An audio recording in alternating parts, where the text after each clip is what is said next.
So let's start where we stand in terms of the global setup. And, markets are now getting more and more immune about what the tariff impact would be. Aisha, markets never react to the same thing twice.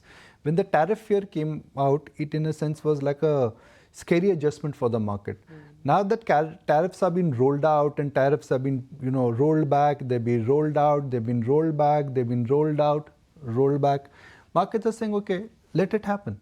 We'll deal with it when we have to react with it, because there is no point there is preempting what the entire tariff and the impact really would be. But meanwhile, when this entire tariff saga is the right word, right? Yeah. Tariff saga continues.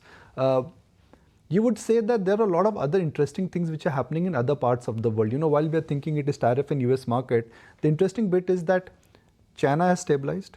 Europe is coming out of this turf.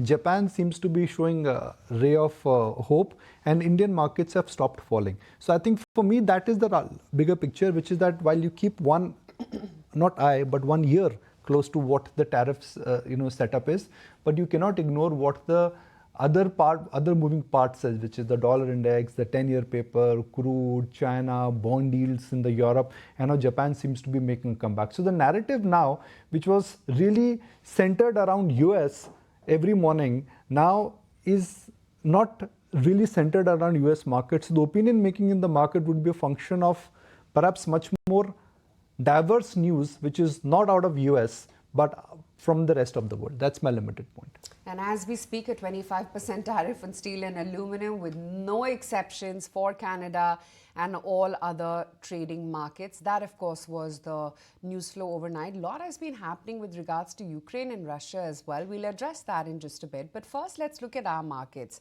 Like I said, we recovered nearly about 180 points from the session lows. Couldn't quite build on to the green. But yes, we've definitely taken support around the 22,300 mark, at least in the near term.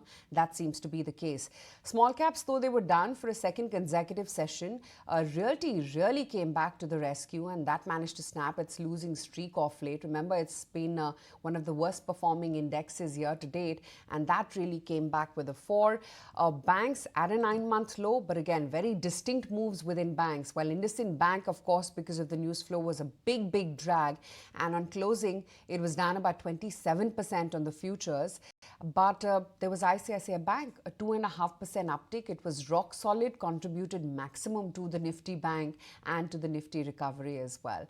So that was pretty much the construct of the market. Yesterday, of course, IndusInd Bank, you had an Axis as well, which didn't hold out all that well. So a lot of news flow related moves as well that we saw in the markets. Yeah. So for me, if I have to really look at Indian markets, which is where our viewers should now really focus on, how would I really judge the market today? I would say that, okay, we did well.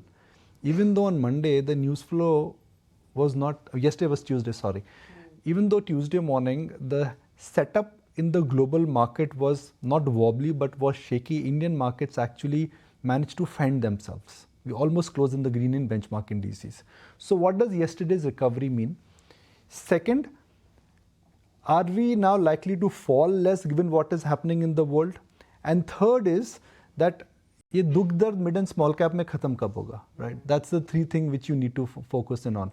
I think the first part is easy to understand, that we are likely to fall if bad days are there, but we will fall less, whether it is a dollar index, crude, or what is happening on the liquidity front. Everything is strong and supportive. So we are in a phase where I think Indian markets are likely to outperform in this fall. This year Nasdaq is down 14%, and guess what? So Nifty is also down 14%, right? So that in a sense is equalized. Second is, are we likely to build on the recovery? I think you may gradually build on the recovery, but I don't think it's going to be a V-shaped rally. It's going to be very stock specific.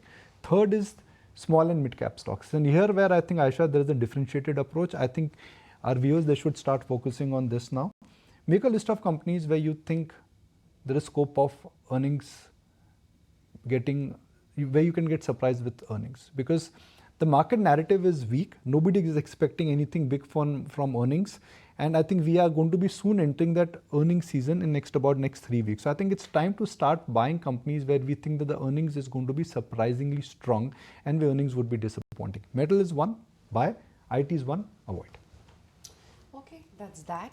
In The meantime, we're also going to be, keeping our eye on what the macroeconomic data is from India, and it's the CPI inflation, which is awaited. We're of course looking at food prices, which are going to decline incrementally. It may fall as low as 5%. That is what the estimates seem to be indicating. Lower vegetable, meat prices. That's of course going to have a bearing on, easing of the CPI. And the big price decline is going to be felt in pulses. That is what the estimates seem to be indicating.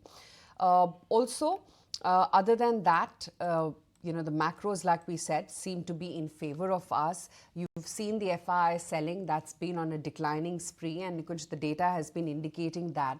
We've been talking about as to how the IPO market is clearly drying. And, these are the signals which tell you we've already seen the kind of correction that's played out, not just in the SMIDs, but even in the large caps at an index level, and of course, individual stocks. So it all seems to be coming together for a good move for our markets. And crude decline, we've been talking about it. That's a big tailwind. See, nobody is talking about even rupee. It has stopped falling. Yeah. Rupee has stopped falling and crude has started falling. Rupee has stopped falling and crude has started falling. The biggest macro indicators are when crude goes down and when currency is stable. Then the entire impact of that comes in, because crude goes down, rupee goes down, zero. Kuch nahi hota hai. So that is pivot number one. Pivot number two is liquidity. How do you judge liquidity? FI, are they covering their short positions? Yes, sir. IPO market and promoter lots. Well, promoter lots are not coming. IPO market is drying up. That's the second part. And the third part somewhere is that, we are not talking about, we're talking about RBI, Aisha, that they have pivoted, but SEBI could also pivot. Yeah. There's a new chairman now. And he also is cognizant of the fact that, okay, there were some changes which were done by the erstwhile chairman, whatever was done. I'm not getting into right or wrong, but that can easily be reversed. So I'm hoping for some news from SEBI. So net, I think it's not time to be bearish.